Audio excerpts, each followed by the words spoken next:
Hello दोस्तों, नमस्कार। एक बार फिर आपका हमारे चैनल पर स्वागत है। आज हम आपको दर्शन करवाएंगे जयपुर के प्रसिद्ध गढ़ गणेश मंदिर के। आज हमारी शुरुआत गुड़गांव से है। जो भी साथी दिल्ली, गुड़गांव, नोएडा यानी दिल्ली एनसीआर से जयपुर जाना चाहते हैं और गढ़ गणेश महाराज के दर्शन करना चाहते हैं, उनको हम रास्ता भी दिखाएंगे, कहाँ से जाएंगे, किस रूट को लेकर जाएंगे, कितना खर्च आएगा, ये सारी चीज़ें आज हम डिस्कस करेंगे। आइए शुरू करते हैं जयपुर के लिए इस सफ़र को। दोस्तों, हमने शुरुआत की है गुड़गांव के राजीव चौक से। राजीव चौक से जब हम इस एलिवेटेड रोड को लेते हैं तो ये सोहना रोड है और आगे चलकर ये पहला टोल इस पर आता है। इस टोल से थोड़ा सा आगे हम बढ़ते हैं तो यहीं से हम लोग जयपुर से के लिए जो दिल्ली मुंबई एक्सप्रेस वे है उस पे हम शुरू कर लेते हैं। यहाँ से देखिए, मैंने क्लियर दिखाया आपको। यहाँ से इस रोड से हम दिल्ली मुंबई वडोदरा जो एक्सप्रेस वे है उसकी तरफ हमने यहाँ से टर्न ले लिया है। ये दोस्तों 8 लेन हाईवे है, एक्सप्रेस वे है। 4 इस तरफ दिख रहे हैं आपको और 4 ही दूसरी तरफ आपको आने के लिए मिलेंगी। तो ये बड़ा खूबसूरत और बहुत ही बढ़िया एक्सप्रेस वे है। ट्रैफिक लिमिटेड है। स्पीड जो है वो 120 की एक कार के लिए दी गई है, जिसको आप आगे भी देखेंगे। इस हाईवे के ऊपर, इस एक्सप्रेस वे के ऊपर दोस्तों आप लगभग 180 किलोमीटर तक चलेंगे। 180 किलोमीटर यानी जब हम इस वीडियो को रिकॉर्ड कर रहे हैं, अब ये जो रास्ता है ये मैंने आपको बताया है। यहाँ से 180 किलोमीटर तक इस पर जाएंगे। अब देखिए, ऐसे किलोमीटर बनाए गए हैं 0001 करके, यहाँ से शुरू करके जब तक आप लास्ट में जाएंगे इस तरीके के किलोमीटर को इस पे दर्शाया गया है। 180 किलोमीटर के बाद जयपुर से पहले दौसा आएगा, वहाँ तक ये एक्सप्रेस वे अभी बना हुआ है इस रूट के लिए। वहाँ से हम नीचे जाएंगे तो आगे का सफ़र हम देखेंगे। दोस्तों, इसके ऊपर फिलहाल सर्दी का मौसम था तो हल्की हल्की फोग आपको दिखेगी, लेकिन आप आराम से स्मूथ ड्राइविंग करके इस हाईवे का, इस एक्सप्रेसवे का लुत्फ ले सकते हैं। देख सकते हैं पलवल, फिरोजपुर, झिरका, मुंबई सब कितने डिस्टेंस के ऊपर हैं वो सब बताया गया है। आगे बढ़ने से पहले हम एक बार आपसे रिक्वेस्ट करेंगे कि चैनल को सब्सक्राइब कर लीजिए, क्योंकि बहुत सारी वीडियो आनी है, चाहे वो 12 ज्योतिर्लिंग हो, चाहे वो अलग अलग धाम हो। देश के अंदर इस आने वाले साल में बहुत सारी धार्मिक वीडियोज़ आपको मिलेंगी। अब देखिए, मैंने गाड़ी एक अलग तरफ ली है क्योंकि मैं आपको यहाँ कुछ दिखाना चाह रहा हूँ। आप देखिए, इस रेलिंग के ऊपर, पट्टी के ऊपर लिखा हुआ है 07 यानी 7 किलोमीटर 800 मीटर। ये यहाँ हम आ चुके हैं। शुरू से लेकर हर जगह आपको दिखाएगा। पहला था 7 किलोमीटर 800 मीटर, 7.8 था। अब देखिए आएगा 7.9। देखिए ध्यान से, 7.9 यानी जहां से शुरू हुए थे एक्सप्रेसवे पर 7 किलोमीटर 900 मीटर आ चुके हैं। हर 100 मीटर के ऊपर ये निशान दिए गए हैं। अच्छे से आपको बताया गया है कि कितना डिस्टेंस आपने तय कर लिया है। एक्सप्रेसवे पे जब आप चढ़ते हो तो उसके अंदर ये पहला टोल है जहां पर आपकी एंट्री होती है। यहाँ पर आपका कोई पैसा नहीं कटेगा, पैसा वहां कटेगा जहां आप एग्जिट करेंगे। देखिए कितना खूबसूरत नज़ारा है, बड़ा अच्छे तरीके से इसको बनाया गया है। ट्रैफिक को कंट्रोल करने के लिए बड़ा बढ़िया मैनेज किया गया है। आपको लंबी लंबी लाइनों की ज़रूरत यहाँ पर नहीं पड़ेगी। आराम से आपका टोल यहाँ पर कट के, मतलब आपके एंट्री होकर के आप आगे बढ़ जाएंगे। उसके बाद जहाँ भी आप एग्जिट लेंगे वहाँ तक का डिस्टेंस माप करके आपके टोल के पैसे जो है वो आपके फास्टैग से या कोई भी नई टेक्नोलॉजी अगर आएगी आगे तो उससे डिडक्ट हो जाएगा। इसके अलावा अब हम गढ़ गणेश जा ही रहे हैं तो आगे की बातें भी हम डिस्कस करेंगे। और एक चीज़ और, इस एक्सप्रेस वे पे हर जगह आपको देखने को मिलेगा थोड़ी थोड़ी डिस्टेंस के ऊपर 25 किलोमीटर, 30 किलोमीटर, 40 किलोमीटर एक एग्जैक्ट डिस्टेंस के ऊपर रेस्ट बनाए गए हैं, जहां पर पेट्रोल पंप आपको मिलेगा, वॉशरूम की सुविधाएं आपको मिलेंगी। उसके अलावा खाने पीने के ढाबे मिलेंगे। हालांकि अभी एक्सप्रेसवे शुरुआती दौर में है, जब हम इस वीडियो को रिकॉर्ड कर रहे हैं जनवरी 2024 में, अभी शुरुआती दौर में है ये। लेकिन धीरे धीरे करके जिस तरीके के रेस्ट के लिए जो प्लेसेस डिजाइन किए गए हैं, आप देखिए यहाँ पर मैकडोनल्ड्स है, मैकडी आपको दिया गया है, कहीं डोमिनोज आपको मिलेगा, उसके अलावा लोकल ढाबे मिलेंगे, चाय की टपरी मिलेंगी, पेट्रोल पंप मिलेंगे, अच्छे कैफे मिलेंगे। यानी बहुत लंबा चौड़ा एरिया इन्होंने इसके लिए छोड़ा है। तो आने वाले टाइम में जब दिल्ली मुंबई कंप्लीटली ओपन हो जाएगा ये, तो आप सोच सकते हो हर 20-30 किलोमीटर के आपका मन करेगा कि यहाँ रुक करके चाय की चुस्की या कॉफ़ी का एक कप हो ही जाए। उसके अलावा पेट्रोल पंप की सुविधा बड़े अच्छे से दी गई है। यहाँ पर हमारी थार के अंदर देख सकते हो मैंने तेल भरवाया, ताकि क्योंकि गाड़ी है भाई, तेल के बिना तो चलेगी कैसे। तो यहाँ से हम लोग गाड़ी में तेल वेल भरवा करके फिर हम आगे का सफ़र इसमें शुरू करते हैं। पर खाने पीने के लिए कोई चीज़ों की कमी नहीं है। यहाँ पर हमने चाहे वो ढाबा देखा हो, चाहे वो कैफ़े टाइप की जगह देखी हो, यहाँ पर आप आराम से अपना टाइम भी स्पेंड कर सकते हैं। बच्चे अगर साथ हैं तो बच्चे तब तक खेल सकते हैं, और इसके अलावा आपको जो पसंद है आप वही खाना खा सकते हैं, चाहे वो नॉर्थ इंडियन हो, चाहे वो साउथ इंडियन हो, चाहे वो स्नैक्स हो, चाहे वो चाय कॉफ़ी हो, चाहे वो बटर टोस्ट हो, चाहे वो पराठे के आप शौकीन हो, या फिर दूसरी चीज़ें। हमने टोस्ट लिया यहाँ पर, साथ में एक कॉफ़ी ली, और उसके बाद हमने यहाँ से आगे का सफ़र अपना शुरू करने की कोशिश की। क्योंकि मैं जितने भी सफ़र इस तरीके के हम लोग तय करते हैं, हमारी कोशिश रहती है कि एक अच्छा अनुभव आप लोगों को हो, और हम जो चीज़ देखें वो भी कैमरे के माध्यम से आप लोगों को दिखा पाएँ। गढ़ गणेश की बात अगर दोस्तों मैं करूं, तो ये मंदिर जयपुर शहर में है। भगवान गणेश का मंदिर है। 18वीं सदी के अंदर दोस्तों इस मंदिर को बनाया गया था। नाहरगढ़ किले और जयगढ़ किले के पास पहाड़ियों पर यह मंदिर स्थित है। इस मंदिर की एक खास बात यह है कि इस मंदिर में गणेश यानी गणपति महाराज के बचपन के दर्शन होते हैं, बाल रूप के दर्शन होते हैं। पुरुष आकृति में है ये हैं, जहां पर बिना सूंड के गणेश जी भी कहा जाता है। ये कहा जाता है कि यहां पर कोई व्यक्ति अगर लगातार 7 बुधवार लगातार आता है तो उसकी मनोकामना पूरी होती है। लेकिन एक और बात भी है दोस्तों, जब भी कोई आता है यहाँ तो उसके सातों लगातार बुधवार कंप्लीट करना बड़ा मुश्किल है। बहुत सी परेशानी आएंगी, अड़चन आएंगी, काम आएंगे, समस्याएं होंगी। आपको कोशिश होगी कि आप ना पहुंच पाए, बट फिर भी आप पहुंचेंगे तो बाबा जी का बुलावा है, गणपति महाराज का बुलावा है, तो डेफिनेटली आपको जाना होता है। एक और रेस्टवे के दर्शन कीजिए आप लोग। थोड़ी सी आगे बढ़े तो एक और रेस्टवे मुझे दिखा, मुझे लगा इसके बारे में भी आपको बताया जाए, क्योंकि यहाँ पर भी पेट्रोल पंप की सुविधा तो है ही है। उसके अलावा चाहे अर्बन ढाबा हो, चाहे कोंडी कबाब हो, चाहे दूसरी खाने पीने की व्यवस्थाएं हो, वो यहाँ पर भी आपके लिए मौजूद हैं। उसके बाद जब आगे बढ़ते हैं तो 180 किलोमीटर इसके ऊपर चलने के बाद, इस एक्सप्रेस वे पर 180 किलोमीटर चलने के बाद फिर आता है राजस्थान के अंदर डोसा। डोसा एक ऐसी जगह है, ऐसा शहर है, ऐसा कस्बा है, जहां इस एक्सप्रेस वे को छोड़ करके हम जयपुर की तरफ नीचे उतर जाते हैं एक्सप्रेस वे से।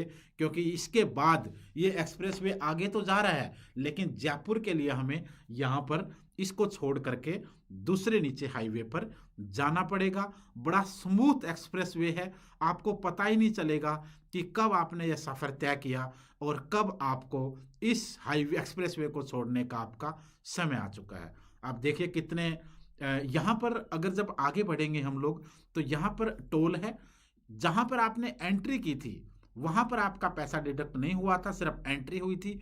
यहाँ से जब आप निकलेंगे तो यहाँ पर आपका जो पैसा है वो डिडक्ट होगा, क्योंकि यहीं पर आपके गाड़ी के फास्टैग को स्कैन करके आपसे पैसा काट लिया जाएगा। जैसे जैसे जयपुर शहर की तरफ आगे बढ़ेंगे तो फिर आपको इस पर ट्रैफिक मिलेगा। यहाँ से लेकर के और जयपुर शहर तक लगभग 55 से 60 मिनट का रास्ता आपका होगा। लगभग 1 घंटे का आप मानकर चल सकते हैं, क्योंकि जैसे जैसे हम शहर की तरफ जा रहे हैं यहाँ पर ट्रैफिक आपको दिखेगा, ट्रैफिक अच्छा खासा दिखेगा। और इसलिए आपको यहाँ पर ड्राइविंग को सेफली करना है। बहुत अच्छे से आप लोग आराम से गाड़ी नहीं चला सकते, सावधान होकर के चलाना पड़ेगा, क्योंकि छोटी गाड़ियाँ, बाइक, साइकिल, दूसरी व्हीकल्स भी यहाँ पर आपके रोड पे आके दिखेंगे। अब हम थोड़ी सी बात कर लेते हैं गणपति महाराज के इस मंदिर की। दोस्तों इस मंदिर को बनाया था स्वाई जयसिंह द्वितीय ने, महाराज सवाई जयसिंह द्वितीय ने, जब उन्होंने जयपुर शहर की स्थापना की थी और अश्वमेघ यज्ञ का आयोजन किया था। उन्होंने मंदिर के अंदर गणेश जी की बाल रूप की मूर्ति को स्थापित किया, मूर्ति स्थापना की, और इस मंदिर को ऐसी जगह पहाड़ी पर बनाया गया जहां से जो महाराज थे जयसिंह जी, वो अपने सिटी पैलेस के चंद्र महल से दूरबीन की मदद से इस मूर्ति को देख सके। और यह भी कहा जाता है इनको इसलिए ऊंचाई पर स्थित किया गया, स्थापित किया गया, ताकि वहां से पूरे जयपुर शहर पर गणपति महाराज की नजर हो और पूरे जयपुर शहर जो है वो गणपति जी की नजर के नीचे रहे, सेफ रहे, सुरक्षित रहे, फलता फूलता रहे, विकास होता रहे और किसी भी प्रकार की नेगेटिविटी यहां ना रहे। तो ये एक मानना है उस समय के महाराज का, और वही हुआ। जयपुर शहर फला फूला और आज दुनिया के टॉप शहरों के अंदर पिंक सिटी को गिना जाता है। अगर इसमें यह कहा जाए कि गणपति महाराज का ही ये आशीर्वाद है तो गलत नहीं होगा। आगे हम बढ़ेंगे तो इस तरीके के हाईवेज के ऊपर अच्छे फ्लाईओवर बने हुए हैं, यानी बहुत ज्यादा परेशानी आपको यहां पर आने में नहीं होती है। तो अगर आप गणपति, हालांकि मंदिर हम दिखाएंगे, सफर कैसे तय करेंगे वो भी हम बात करेंगे। अगर आप प्लान बना रहे हैं तो जल्दी बनाइए, क्योंकि धीरे धीरे करके बहुत संख्या बढ़ने लगी है। आप सोचिए, एक समय बहुत लिमिटेड लोग आते थे, अब अगर हम बात करें तो बहुत भारी संख्या में लोग यहां पर अब आने लगे हैं। और एक समय तो ऐसा हो जाता है कि सीढ़ियों के अंदर जब चढ़ना शुरू होता है तो वहां पर भीड़ लगनी शुरू हो जाती है, लाइनें लंबी लंबी बननी शुरू हो जाती हैं। अगर आप डायरेक्ट आ रहे हैं मॉर्निंग में सीधा दर्शन करने के लिए, तो मेरी एक सलाह आपको जरूर रहेगी कि जो एक्सप्रेस वे के ऊपर जो ढाबे बने हुए हैं, जो कैफेज वगैरह बने हुए हैं, आप अपना ब्रेकफास्ट वगैरह जो करना है वहां आप करके आइए। या फिर जो ये डोसा से जयपुर तक का जो सफर है जिसपे अभी अभी चल रहे हैं, इसके आसपास कोई ढाबा देखिए, क्योंकि जब आप मंदिर के आसपास जाएंगे तो खाने पीने की व्यवस्थाएं आपको वहां इतनी अच्छी नहीं मिलेंगी। लिमिटेड सी कोई एक दो दुकानें हैं, उसके ऊपर वही ब्रेड पकोड़ा वगैरह है, इतनी सफाई वहां नहीं है। तो इस तरीके से, और फैमिली वगैरह के लिए बैठने की व्यवस्था भी ज़्यादा वहाँ नहीं है। तो अगर आपको सुबह आ रहे हैं तो ब्रेकफास्ट वगैरह करके आइए, अगर दोपहर आ रहे हैं तो लंच वगैरह आप ऑन द वे कहीं भी कर लीजिए, जहाँ पर आपको सुविधा लगे, जहाँ पर आपको कंफर्टेबल फील हो, जहाँ पर आपको इकोनॉमिकली लगे।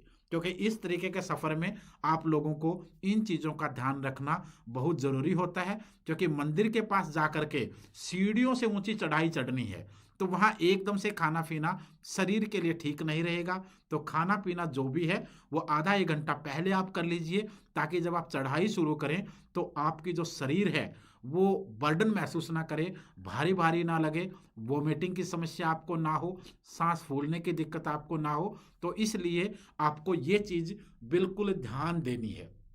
ये वो सलाह है जो हम नॉर्मली आप लोगों को बताते हैं, क्योंकि हम डेली इन चीज़ों को फील करते हैं। बार बार अलग अलग मंदिरों के दर्शन करना, चढ़ाई चढ़ना, चाहे वो वैष्णो माता की है, चाहे वो केदारनाथ की है, चाहे गंगोत्री यमुनोत्री वगैरह की है, चाहे वो बाकी अलग अलग धामों की है। तो उस वजह से ये चीज़ आपके लिए ज़रूरी है। जब भी आप कोई ऐसा सफ़र शुरू करें चढ़ाई का, उससे पहले आधा एक घंटा पहले खाना पीना जो भी करना है वो आप ज़रूर कीजिए। अब उसके अलावा आप देखिए, अब हम मंदिर की तरफ एकदम बढ़ रहे हैं, लगभग 2-4 मिनट के अंदर आप मंदिर पर पहुंचने वाले हैं। उससे पहले एक चीज मैं और आपको बता दूं कि बुधवार की जो मान्यता है वो बहुत ज्यादा है यहां। अगर आप प्लान करते हैं तो बड़ा अच्छे से प्लान कीजिए, ताकि टाइमिंग आपकी ठीक रहे। क्योंकि जीपीएस वगैरह पे लगाएंगे तो ये लिखा हुआ आएगा कि 12:30 बजे मंदिर क्लोज हो जाता है, यानी सुबह से शुरू होता है तो 12:30 बजे मंदिर बंद हो जाता है। मैंने भी पार्किंग वगैरह से बात की तो वो भी ऐसा बोल रहे थे, कुछ लोगों से बात करी तो वो मना कर रहे थे। ये आप जाकर पता कर सकते हैं। बाकी मैं हर बुधवार जा रहा हूं तो मैं भी आपको बता दूंगा। तो ये हमारी कोशिश रहती है आप लोगों को इन चीज़ों के बारे में बताने की, और आप ठीक टाइम पे पहुंचें, ताकि मंदिर बंद होने का भी अगर टाइम आगे आए तो आपको 3-4 घंटे वहां रुकना ना पड़े। अगर आप डेली जा करके, और दूसरी चीज़ एक और बता दूं आपको, बड़ी ज़रूरी बात आपके लिए, अगर दिल्ली एनसीआर से आप जाते हैं तो मंदिर के दर्शन करके आराम से इवनिंग में वापस आ जाते हैं। जैसे मैं गुड़गांव से निकलता हूँ तो मैं 6 बजे गुड़गांव से निकलता हूँ और 10 साढ़े 10 बजे मंदिर पहुँच जाता हूँ। 1 घंटे में मंदिर पर जा करके वापस दर्शन करके नीचे आ जाते हैं। 12-1 बजे तक हमारा काम कंप्लीट और फिर वापस 4 या 5 बजे तक गुड़गांव आ जाते हैं। यानी सुबह जा करके शाम तक आराम से आ सकते हैं।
और अब हम मंदिर में एंट्री करते हैं। ये मंदिर की पार्किंग है दोस्तों। आप गाड़ी आराम से लाइए, अंदर पार्किंग में गाड़ी अपनी लगाइए। यहाँ पर जो लड़के पार्किंग में गाड़ी लगवाते हैं ये बड़ा सेफली आपकी गाड़ी को लगवाते हैं और किसी प्रकार की कोई समस्या नहीं है। बट कहीं भी कोई भी पार्किंग हो आपको उसको गाड़ी को लॉक करके जाइएगा। ये है मंदिर की वो जगह जहाँ से हम चढ़ाई शुरू करते हैं। यहाँ से मंदिर की चढ़ाई शुरू होती है। यहाँ से एकदम आप लोग शुरू करेंगे चढ़ना। ये सीढ़ियाँ हैं, सीढ़ियों का नज़ारा आप देखिए, एकदम खड़ी चढ़ाई है। आराम से जाइएगा, फिसलन से बचिएगा।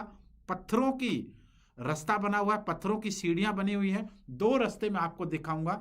एक ये सीधा सीढ़ियों वाला रास्ता है और दूसरा रास्ता जो है वो आपके लिए सीढ़ियों की बजाय ये इस तरीके के पत्थरों का है। जब थोड़ा सा आगे बढ़ते हैं आप चढ़ाई शुरू करके तो 2 रास्ते शुरू हो जाते हैं। एक इस तरीके का पथरीला रास्ता है जहां पर सीढ़ियां नहीं है और एक जो मैंने आपको दिखाया वो सीढ़ियों वाला था। सीढ़ियों वाला जो रास्ता था दोस्तों वो थोड़ा टफ पड़ता है क्योंकि बड़ी सीढ़ियां हैं और ऊंची सीढ़ियां हैं। चढ़ने में आपका सांस फूलता है, थोड़ी दिक्कत आपको होती है। तो इसलिए आप लोग वो रास्ता ना चुन के ये रास्ता भी चुन सकते हैं।